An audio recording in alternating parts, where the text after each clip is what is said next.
Shalom sahabat Mitra Rema. Hari ini tanggal 6 September 2021 kita akan sama-sama mendengarkan firman Tuhan yang terambil dari Injil Yohanes 19 ayat 28 yang berkata demikian. Sesudah itu karena Yesus tahu bahwa segala sesuatu telah selesai, berkatalah ia supaya genaplah yang ada tertulis dalam kitab suci. Aku haus. Demikianlah firman Tuhan, dan firman ini akan sama-sama saudara dan saya renungkan di hari ini yang saya beri judul Berilah yang Tuhan minta. Kalau saudara lihat baik-baik pembacaan yang tadi saya baca, itu sebenarnya salah satu bagian dari kalimat yang Yesus ucapkan ketika dia hampir mengakhiri hidupnya di kayu salib. Dia berkata, "Aku haus." Nah, kita mau bahas itu permintaan Yesus, salah satu permintaan Yesus yang ada di kayu salib. Perhatikan, Yesus berdoa kepada Bapa di kayu salib untuk mengampuni saudara dan saya. Itu salah satu permintaan doanya di kayu salib. Tapi itu bagi Bapa di surga. Tapi waktu di ayat ini yang saya baca, dia berkata, "Aku haus." Kalau saudara lihat dalam terjemahan interlinear, kalimat itu Yesus sesungguhnya bukan berkata dia haus saja, tapi aku sangat haus. Artinya Yesus sangat membutuhkan air untuk minum. Artinya Yesus sangat membutuhkan air putih untuk dia minum. Dia ada di titik sangat haus. Itu permintaan Yesus. Dan poin yang pertama yang mau saya share buat saudara. Ternyata Yesus meminta itu ada banyak orang yang ada di sekeliling salib Yesus, yang ada lihat Yesus di situ. Tapi tidak ada satu orang pun yang tergerak memberikan Yesus segelas air putih. Tidak ada satu orang pun yang mau tergerak memberikan Yesus sebotol air putih. Tapi yang ada di sana adalah orang yang mencelupkan hisop ke dalam anggur asam, lalu hanya meneteskan air anggur asam itu ke dalam mulut Yesus. Kalau kita baca ayat selanjutnya, perhatikan saudara, yang diberikan oleh orang ini kepada Yesus itu tidak sama dengan yang Yesus butuhkan. Yesus sangat haus. Kalau saudara bertemu siapapun, kita dipertemukan dengan siapapun, dan kemudian orang itu berkata sangat haus, pasti saudara dan saya akan berlari dengan cepat dan kita akan memberikan dia segelas air putih, bukan anggur yang asam. Tapi Yesus, dia bukan saja kehausan biasa, dia sudah melewati jalan Golgota yang cukup rumit. Bahkan di jalan Golgota itu dia memikul salib itu, dan kemudian dia dicambuk, banyak mengeluarkan darah. Cambukan itu membuat bilur punggungnya itu keluar darah. Itu berarti dia mengalami krisis air di dalam tubuhnya. Dia butuh air untuk minum. Tapi saudara perhatikan, tidak ada satu orang pun di antara mereka yang memberikan dia air. Padahal ada satu ayat berkata di dalam Alkitab, Yesus bilang gini, "Jika kamu memberikan secangkir air saja bagi salah seorang yang adalah muridku, maka kamu tidak akan kehilangan upahmu di surga." Perhatikan, Yesus berkata kalau kita berikan secangkir air saja kepada salah seorang yang adalah murid Yesus, yang adalah hambanya, kita tidak akan kehilangan upahnya di surga. Bukan air susu ya, air putih. Apalagi kita memberikan secangkir air kepada Yesus. Saya percaya jika ada salah seorang yang mau menawarkan secangkir air bagi Yesus hari itu, dia juga tidak akan pernah kehilangan upahnya di surga. Orang yang dia utus saja, kalau kita berikan secangkir air, kita akan dihitung bagian itu sampai di surga. Apalagi kita berikan bagi Yesus. Tapi tidak ada di antara manusia yang didekat dengan salib Yesus itu yang memiliki kesempatan, yang mengambil kesempatan itu untuk memberikan air bagi Yesus. Yang ada hanyalah mereka justru memberikan anggur yang asam.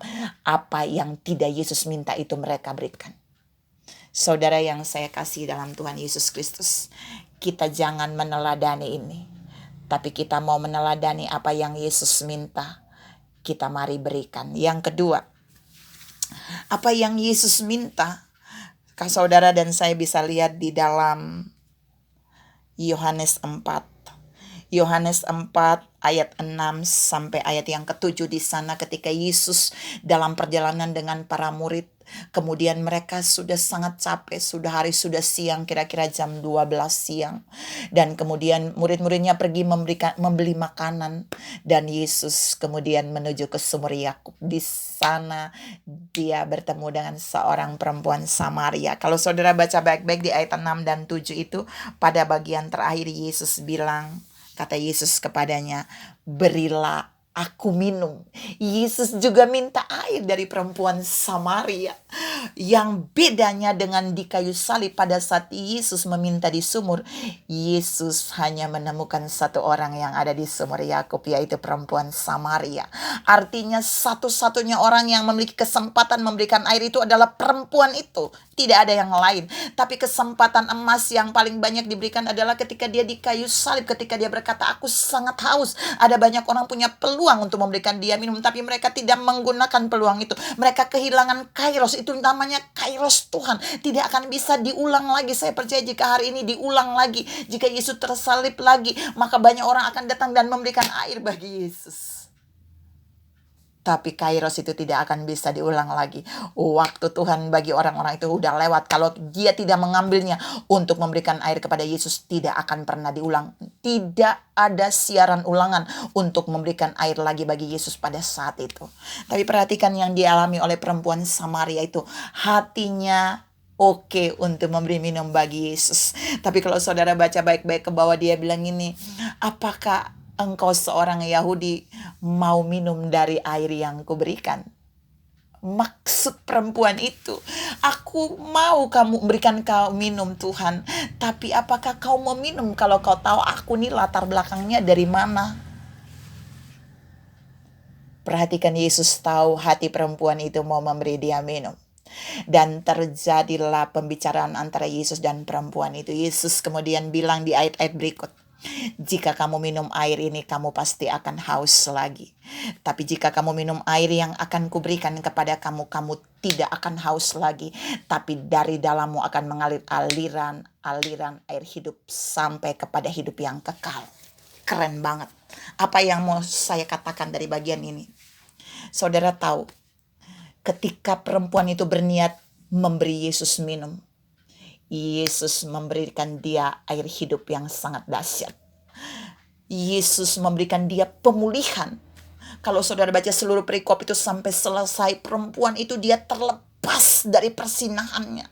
Bahkan Alkitab berkata dia meninggalkan tempayangnya, kehidupan lamanya dia tinggalkan. Lalu dia pergi ke kota dan dia memberitakan dia bertemu dengan Yesus yang adalah Tuhan. Dia menjadi perempuan yang luar biasa dipakai ketika dia memiliki hati yang baik untuk mau memberikan Yesus minum. Saudara yang saya kasih dalam Tuhan Yesus Kristus, baru hatinya mau memberikan minum buat Yesus saja, perempuan itu sudah diberkati dengan luar biasa secara rohani. Apalagi benar-benar dia memberikan air itu. Saudara yang saya kasih dalam Tuhan Yesus Kristus, Tuhan mau mengajar saudara dan saya dari peristiwa ini bahwa mungkin hari ini Tuhan tidak lagi meminta air untuk kita berikan dia minum. Mungkin hari ini Tuhan Yesus tidak ada lagi di kayu salib untuk bilang aku sangat haus. Tapi Yesus bilang, jika engkau memberikan kepada salah seorang yang paling hina, engkau melakukannya untuk aku. Ada banyak orang yang haus. Ada banyak orang yang tiba-tiba merasa sangat haus. Dan mereka butuh bantuan saudara dan saya. Kita tidak boleh menahan untuk memberikannya kepada mereka. Karena ingat, jika kita memberikannya kepada mereka, kita tidak akan pernah kehilangan upahnya di surga.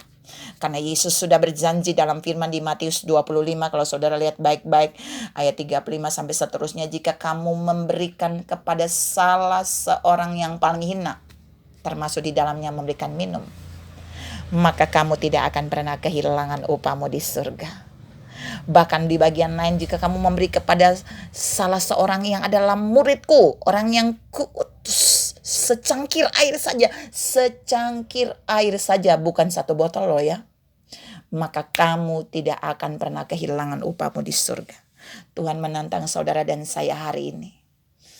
Jika dia meminta yang lain dari itu, jika dia meminta waktumu untuk terus melayani dia, jika dia meminta setiap bakat potensi yang ada di dalammu untuk terus melakukannya bagi kemuliaannya, jika dia meminta pengorbanan harta kekayaan uangmu untuk terus melakukannya bagi kerajaannya di bumi, jika dia meminta keluargamu untuk terus mengabdi dan melayani dia seumur hidup, jika dia meminta hal-hal terbaik yang dia taruh di dalam saudara dan saya untuk memberikannya bagi kemuliaannya di muka bumi, saudara dan saya tidak boleh menggantikannya dengan yang lain.